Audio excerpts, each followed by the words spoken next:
Hello, I am just going to wait a few moments before I fully get going into the live. But hi, if you don't know me, I am Dr. Gracie and I'm a clinical psychologist, and it's really lovely to have you here. And I'm seeing lots of waves come through, so that's making me feel better. I'm not gonna lie, I'm feeling really nervous about this. I've never done an Instagram live before, so I don't really know what to expect.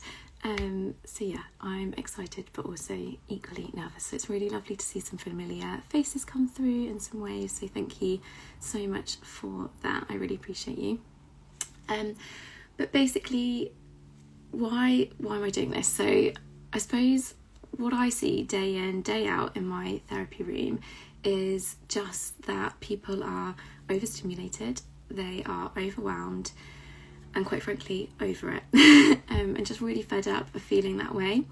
And so I thought it would be really useful to try to take 15 minutes each day this week to really face this. And so what the 5 days are going to do is, firstly, today we're going to have a really good think about how anxiety might be showing up and how that dysregulated nervous system might be showing up, and really get clear on that so that we can stop ignoring it potentially. And then as the week goes on, what I'm going to be doing is sharing strategies that I've found in my therapy room work really well in helping to manage and overcome that anxiety, the overwhelm, and the sort of dysregulation to stress that we sometimes feel day to day. And so, for instance, one of the days I'm going to be sharing a progressive muscle relaxation, which is my absolute favourite. And when I've done it previously in the therapy room, I mean, I must use it sort of weekly. I've just the outcomes. So, for instance, I had somebody the other week who just spoke of the relief that they felt from practicing this, and just noticing the difference was just so powerful in helping them to realise that they didn't have to live in the state of anxiety that they had been living in. So my hope is to share those with you throughout the week.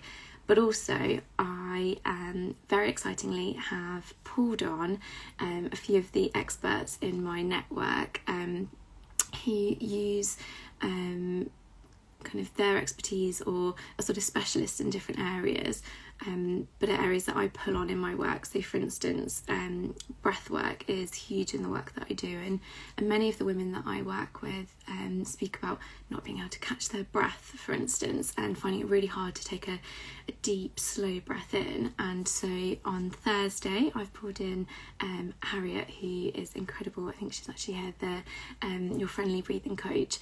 So she's going to be joining us on Thursday, which I'm really excited about, to guide us through a practice. And then also coming back to Wednesday, Charlotte, who is a somatic therapist and uses movement, is going to be joining us too and sharing some of her expertise. So I'm really excited, and I'm really hopeful that these next 5 days of Instagram Lives are going to be beneficial. If you're watching this on replay, I'd love you to put like a star in the comment section, just so I know that you're listening and that you're here and I can come and say hi. But for right now, for today, so the reason that I want to focus on knowing and noticing the signs that anxiety or dysregulation might be showing up on you, I think is really important, because so many people that I work with come into the therapy room and they are holding so much tension in their body, and I can see in them that they're feeling anxious, they're feeling they're sort of storing this tension, but they're not doing anything about it. And so many people come in and say to me, oh, this is just the way I am, I've been like this for years. And do you know what, there's something in that, definitely, but also that doesn't mean that we shouldn't do something about it. But to be able to do something about it, we need to know how it shows up for us. And one, so we can know what to do, but also two, that we know we need to do something. And so we need to, so we can stop ignoring it, basically. So this is what I'm going to share with you today is the checklist that I run through with my therapy clients, and people are often really surprised at how at some of the signs that they might be holding on to and storing anxiety and stress. So what I would like you to do, I'm going to run through these, a little bit boring potentially, but what I would like you to do is just note down the ones that you notice about yourself. So if you're like, oh yeah, I do that, or yeah, I experience that, note it down. But also I want you to just maybe underline the ones that you weren't particularly aware were signs that you were feeling anxious. Now this isn't an exhaustive list because anxiety can show up in a huge amount of ways, but these are the ones that I often see quite regularly. So to begin with, when we perceive a threat in our environment, and in today's world that could be an email popped up. So literally before I came on this call, I opened my emails, which I shouldn't have done, and there's an email in there that was a bit of a stressful email about work stuff, and I was like, ugh, and I could feel anxiety sort of rising in me. What did I notice? Well, I noticed I got really fidgety with my hands and my shoulders went up, and that's because anxiety starts with muscle tension, and it often starts in our hands. So if you are somebody who uses your hands a lot, you might kind of do what I'm doing now, you might sort of pick at your nails. If you've always got kind of a pen to hand, that you're sort of in meetings like this, signs that you're holding on, you're feeling a little bit anxious.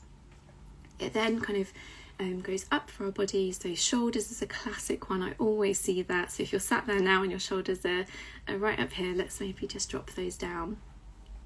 Next signs are that it comes across our jaw and our head, and we can get potentially tension headaches. I know I'm terrible at getting tension in my jaw, so that's a big one for me. Again, just noticing if you experience any of these, and kind of you're welcome to put comments in if you do resonate with any of these things. Muscle tension then kind of runs down our body, so we might feel it in our lower back, our stomach muscles, might be something that holds our stomach muscles in. And the huge one that I see in clinic is locking tension in our feet and legs. And my favourite thing to do is, especially on video calls, because all I can see is the top half, as you can see me now, and I will say, I bet your feet are tucked under your chair, and I bet you're kind of locking your feet together. And 99% of the time people are doing that, and again, that's a sign that you're locking in tension, you're holding in that muscle tension, and so you're holding on to that anxiety, you're storing it, you're not doing anything with it. So again, if you are somebody who's sat down at the moment and your feet are tucked right in, or I love the people that can like really wrap their legs around, if that is you, plant your feet on the floor and just take a moment to let go of some of that tension, because if it's in your feet, it's likely that you're head to toe holding tension. Okay, so that's the muscle stuff.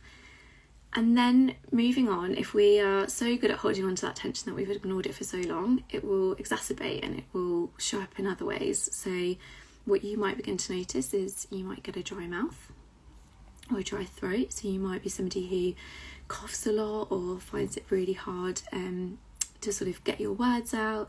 I've just seen some since I do all of these. Absolutely. So stick around for the whole week, Michael, and hopefully we can help. So yeah, dry mouth, but also dry eyes can be a sign that we are ignoring our anxiety. Classic one is the heart pounding. I know when I started this call I could feel my heart in my chest, and heart racing, so that's a common one. You might also notice that you get kind of blushed cheeks or feel quite hot, and I know a lot of the women that I work with who are perimenopausal, menopausal, find that by not managing their anxiety and their distress, when they get a hot flush, it kind of exacerbates it. And so by being able to kind of get in control of our anxiety, we can often manage some of those horrible symptoms too. If we keep ignoring our anxiety, what we might notice is we might become lightheaded, we might get dizzy, that nauseous, feeling a bit sick. Lots of the women I work with speak about their, or just people that I work with in general, speak about their appetite going, so sometimes not feeling that particularly hungry, and that makes sense. But also getting kind of acid reflux is another sign. So again, I know I'm listing all of these out, but I really want you to note down the ones that connect with you, because these are all signs that you might be feeling anxious and not doing anything about it.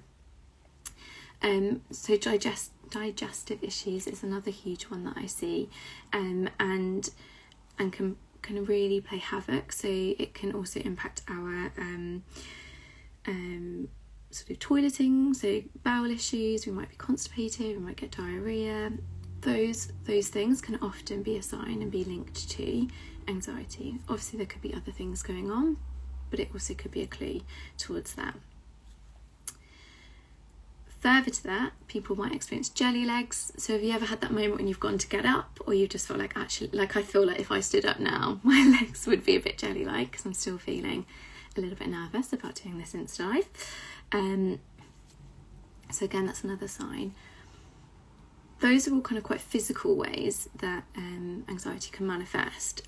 But what I also know is that it can then go a stage further and impact our cognition, so our thoughts and our thinking process. And many people experience racing thoughts, so their mind pinging around, what about this, what about that, and it's sort of spiralling. So again, if we just let that happen, we're just letting anxiety take over and happen for us. We might notice that our mind goes really blank. We can't sort of think as clearly, might feel quite foggy-minded, could potentially feel quite disorientated. So at times when you've felt really distressed, or times when you've been holding on to your anxiety for such a long time, you might get to the point where you sort of feel quite disorientated of like, where am I, what is going on, I've got a kind of an unclear sense of myself right now. People often report having a tunnel vision, so kind of literally like the edges are sort of blurred. And another thing that is really common that I see a lot in clinic is tinnitus, and having like a ringing in your ear. Excuse me, my voice is going. And so again, this is just signs that we're holding on to anxiety. And at the sort of the furthest end, people talk about feeling kind of cut off from themselves, so no longer feeling like they're in their body, but potentially outside of themselves and looking in. And this again is just a sign that you have been holding on to this anxiety or in this anxious state for so long. And I suppose that for me, these are all signs that we need to pause and we need to do something differently. So that's kind of my rough checklist of signs that you've been holding on to and storing anxiety and potentially ignoring it for some time. So take a moment. Do any of those things resonate with you? Do you notice any of them? And particularly the ones towards the end, because if so, that to me is really important to know, because I suppose it's a sign that you've been holding on to it for quite some time, and it's probably time to do something about it. It's also a sign that, or it also probably means that you're going to find it quite hard to do generic day-to-day sort of self-help stuff, because it's going to be really hard to utilise those strategies when you're in that place of high anxiety. And so only certain strategies are going to work, and that's kind of the idea of this week, is that the ones that we've chosen this week are likely to target us if we've been ignoring our anxiety for some time. So if you're somebody that's like, Joe, I've tried everything and nothing works, kind of I've tried all the mindfulness apps and I just can't do it, or those sorts of things, bear with us and see if we can utilise certain strategies this week to help manage the anxieties and the symptoms that are coming up for you. Okay, so I'm nearly at time. I hope that's been helpful. If there's been any symptoms that I haven't mentioned, that's not to say that they're not part of it, but like I said, I can't really cover all of them. But I hope some of them did, or you are noticing some of them, because that is a sign that you can do something about it and you're in the right place. And so what I would like you to do is keep those in mind And over the next kind of day or so, just keep checking in and noticing if any of those things are around. If they are, that's fine. Just notice and know that we're going to do something about it, okay? And that there's nothing wrong with you necessarily. Kind of, a lot of people came to me and sort of say, oh, I must be so broken, or I must be really unwell. It's not the case. We can do something with this. So thank you so much for listening and being here. It's been such a pleasure doing this. I'm starting to feel a little bit calmer, but that might be because I'm about to end. Not that I actually know how to end this, so that's going to be fun. But keep an eye on those signs and those symptoms, and then tune back in tomorrow, Tuesday. I'm going to be on at 8 a.m, which I know is really early. So if you're there, you're there. But if not, the recording for now and tomorrow will be up on my Instagram a bit later in the day. So look, be kind to you, and I look forward to seeing you later in the week. Thanks everybody. Bye. Let me know if it's been helpful in the comments as well before you go. Bye. Thank you. Thanks, Harriet. Look forward to seeing you later in the week. Thank you, Health. It's really lovely to see everybody that is here. Thank you so much for joining. I really appreciate the support.